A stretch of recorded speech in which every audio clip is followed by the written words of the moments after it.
So let's take our first shots with this.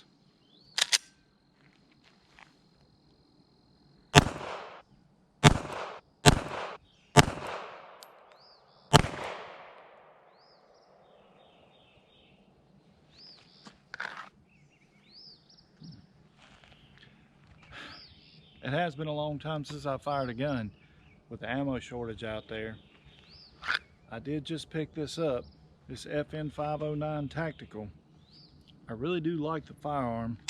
I love the magazine release on this gun, how easy it is to hit, pull the magazine out of it.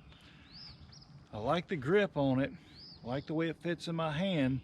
I love the way it drives forward, comes right into position for me. But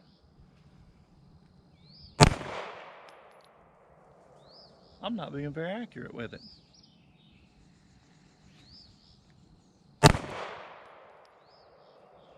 Could it be that I don't have an optic on it? I'm just using these iron sights?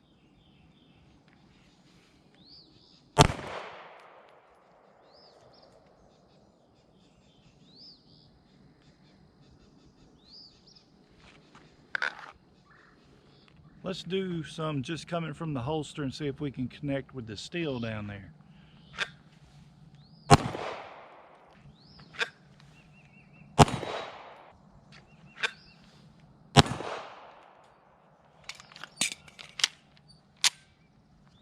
That big stick magazine is really nice that comes with this.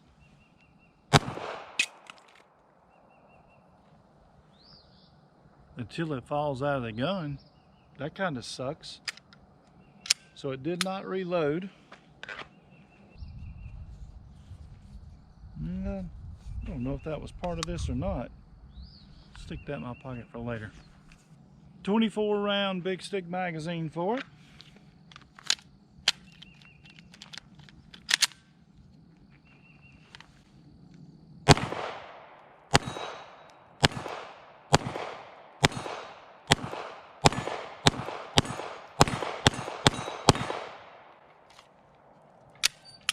We are clear. I did not test the trigger on this. This is supposed to be around a 5.5 pound to around a 7.5 pound trigger on it. Feels to me more like it's around 5 pound. I'm gonna let you guys check out that trigger.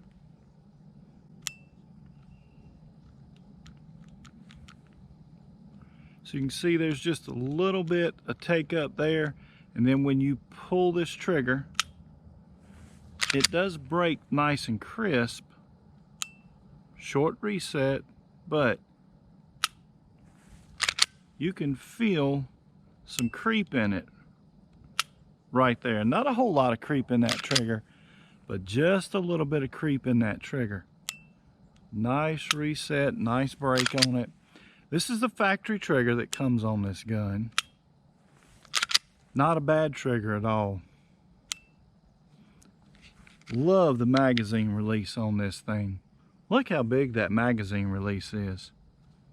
Really easy to come down and hit that thing and pop the mag out of the gun. Really nice looking gun, isn't it? I like the colors on it. Look at the rear sights here. Look how it flares up. Kind of like a set of sights that Batman would have on his gun, isn't it? It's just the plate here. So the plate comes around and flares up over those rear sights. These are tactical sights on this, so these are suppressor height sights here. These sights are actually mounted into the slide. This is your plate here where you would actually remove this and mount your optic on the firearm. Some really tall suppressor height sights on the front. And of course the end is threaded here so that you can mount a suppressor to it, and you would just spin it and it comes off. It has a rubber bushing up on the inside there, and that rubber bushing just kind of holds it in place. Gun is ambidextrous, so if you are a lefty, all of the same controls are on both sides of this firearm. Slide lock on the gun, very small there, easy to hit and control. You can flip it up to slide lock the gun. You can drop it really easy. Not in the way when you're firing the gun and you've got your grip on it. It's out of the way. Magazine release. I just can't say enough about that magazine release. You know, I have a lot of difficulties with magazine releases on firearms, But this thing is just so easy to come down and hit and drop that magazine out of that gun for you. Here, F&N did a great job with this gun. The grip on it's really nice, very aggressive back here on the back, side serrations on it, and you've got some stempling right through here that you can actually feel while you're gripping the pistol. Pistol is very, very comfortable in your hand while you're holding this gun. I do like the tang on the firearm. You can get a really high purchase on it. Right up underneath here, under your trigger guard, they've cut and rounded everything off so it's not digging into your hand while you're actually firing the firearm here. They got a really nice Picatinny rail on this gun here so that you guys can mount lights and different stuff on the firearm. So this thing comes with 2 springs in it. There's a lighter spring that you use when you're using the suppressor on it. So right now we've got the factory spring in it. It's in here. It's ready for full power ammo, which is basically what we were shooting. We were shooting some 147 grain 9mm out of it. Let's go and let's break out some of my ammo that I make for competition, and it's a little lighter powered ammunition, and let's see if the slide will still function. It came with a second spring with it that you're supposed to use while you're running the suppressor on the firearm.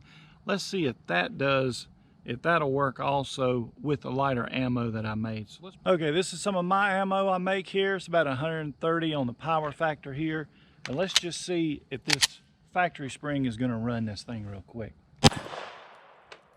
We got one out of it. No.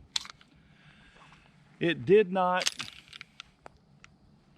feed the next round in there for us. So let's go ahead and change the spring out in this thing and see if it'll run with the suppressor spring in it. Okay, we've changed our spring out in it. Let's see if that spring will make a difference in it now. We got our first one off here. No.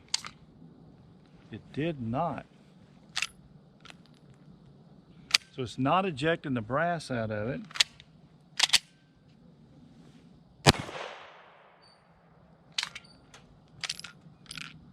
Nope.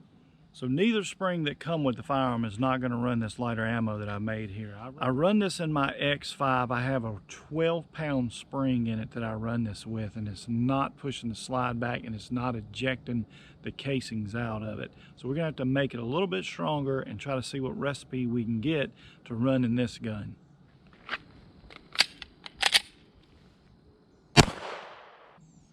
And we are clear, trigger, and holster.